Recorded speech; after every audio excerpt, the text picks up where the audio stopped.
सब बराबर है, शराब बराबर है, गाय का पेशाब बराबर है, वो चाहे जो चाहे पिए। ये तो हम मुसलमानों को समझना है कि क्या राइट है क्या रॉन्ग है, क्या गुड है क्या बैड है, क्या जायज है क्या ना जायज है, क्या करना है क्या नहीं करना है। तो हम मुसलमानों को समझना है और हमको समझाने के लिए अल्लाह ने अपने महबूब को दुनिया में भेजा है और हमको समझाने के लिए अल्लाह ने अपने महबूब पर कुरान नाजिल फरमाया कि अल्लाह के महबूब अपना वक्त ज़ाहिरी मुतय्यन पूरा करने के बाद अब वो अपनी कब्र अनवर में आराम करेंगे और सारी उम्मत पे नजर रखेंगे और इनकी हिदायत के लिए मुस्तफ़ा की हदीस है और अल्लाह का कलाम कुरान करीम है। इन दोनों की रोशनी में मुसलमान जिंदगी गुजारते रहे। बहुत अच्छा। तो अब वो कुरान वो हदीस हमारे लिए एक जीवन पद्धति है कि हम कैसे जिए, कुरान में देख लें, हम कैसे जिंदगी के दिन गुजारे, मुस्तफ़ा की हदीस में देख लें। दूसरों के पास इस तरह की कोई नियमावली नहीं है। जो मन में आए सो करना है। मन में आया शराब पी लिया, मन में आया गाय का पेशाब पी लिया, मन में आया गोबर का इस्तेमाल कर लिया और मन में आया सांप को काट के खा लिया। जो मन में आया जब चाहे वो रात के 4 बजे सो जाए, दिन के 11 बजे उठ जाए, कोई टोकने वाला नहीं।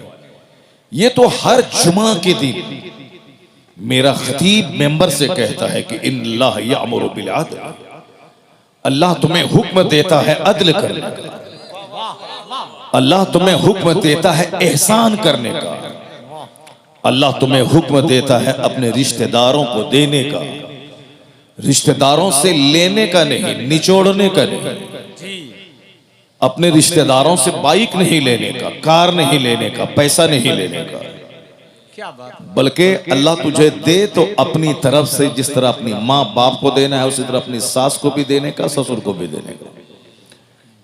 अपनी बीवी के बाप को कंगाल बना के उस बीवी के सामने कैसे मुंह दिखाओगे जिस बीवी के बाप की जमीन बेचवा के तुमने गाड़ी खरीद ली, जिस बीवी के बाप को भीख मंगवा के तुमने स्कॉर्पियो ले लिया, कैसे उस बीवी को मुंह दिखाओगे, कैसे उसके सामने बोलोगे कि मैं तुम्हारा शौहर नामदार हूं। वो बीवी तो बोलेगी तेरे हाथ में जो वॉच है वो तो मेरे बाप ने दिया, क्या बात, वाह, जो तुमने 3 पीस का पैंट शर्ट पहना वो मेरे बाप ने दिया, क्या बात है, जो तुम्हारे घर में पाँव पोछने वाला है वो तो मेरे बाप ने दिया, जो तुम्हारे घर का दरवाजे का विंडोज का डोर्स का पर्दा है वो भी मेरे बाप ने दिया, ये गाड़ी जिस गाड़ी पे चलते वो भी मेरे बाप ने दिया है, तेरा है क्या? और तू जो बोलेगा कि मैं शौहर नामदार हूं, शौहर नामदार वो नहीं होता है कि जो अपनी बीवी के बाप को कंगाल बना के ऐश करता है। शौहर नामदार वो होता है क्या बात है जरा, जो अपनी कमाई से घर बनाता है, वाह, अपनी कमाई से फर्नीचर बनाता है, अपनी कमाई से वॉच से लेके शूज से लेके स्पेक्टेकल से लेके 4 व्हीलर और 2 व्हीलर तक खरीदता है, अपनी कमाई से फ्रिज, एसी, वॉशिंग मशीन सब लेता है और एक नेक संजीदा लड़की से निकाह करके उसके बाप से कहता है कुछ नहीं सिर्फ बेटी देना हमको, वाह, सुभान अल्लाह, चूंकि हमें निकाह करना है आपकी बेटी से।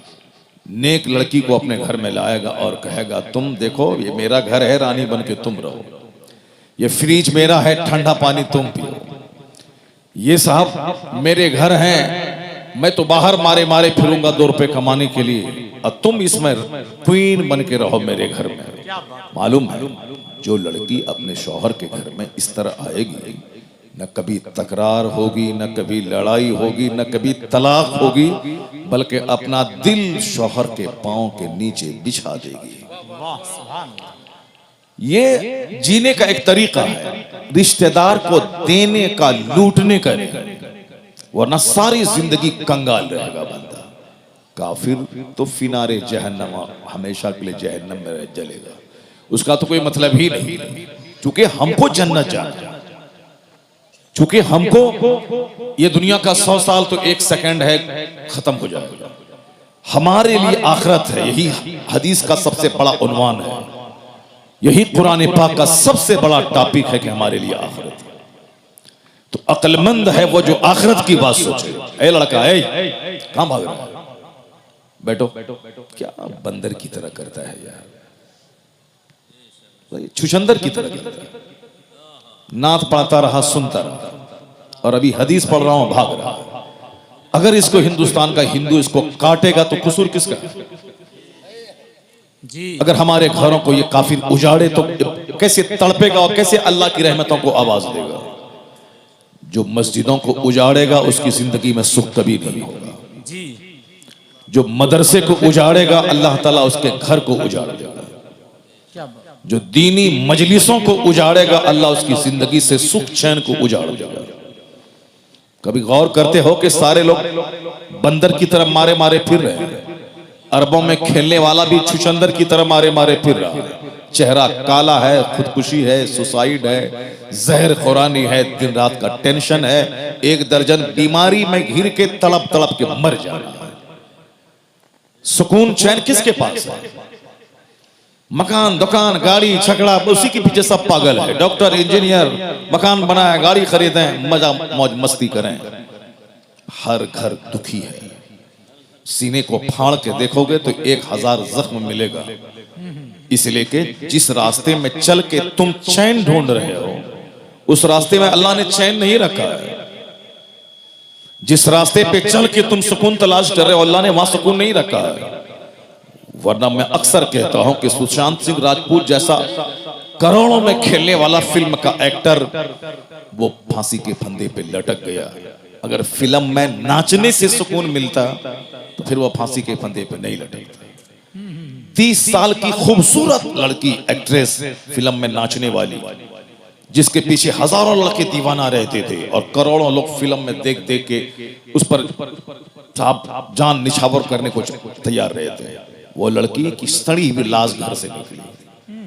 अगर हुस्न में ही खूबसूरती है और 1000 लड़कों के बीच में झूमने में मस्ती है तो उस लड़की को जहर करके नहीं मरना चाहिए।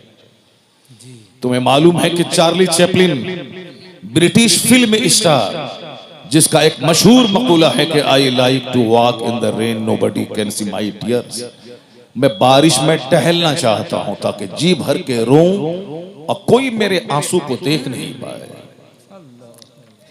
करोड़ों को हंसाने वाला, करोड़ों जिसके फैंस हैं, वो ब्रिटिश फिल्म स्टार है, मगर हिंदुस्तान में करोड़ों लोग हैं जो उनके फैन हैं, उनके साहब दिलदादा है। लेकिन वो आदमी इतना गमगीन है, करोड़ों को हंसाने वाला। उसका मखूला अभी चार्ली चैपलिन बोले, वो इंटरनेट पे उसका ये लफ्ज सामने आ जाएगा, ये जुमला, I like to walk in the rain nobody can see my tears, मैं बारिश में टहलना चाहता हूं ताकि रोऊं, जी भर के रोऊं, कोई मेरे आंसू को देख नहीं पाए।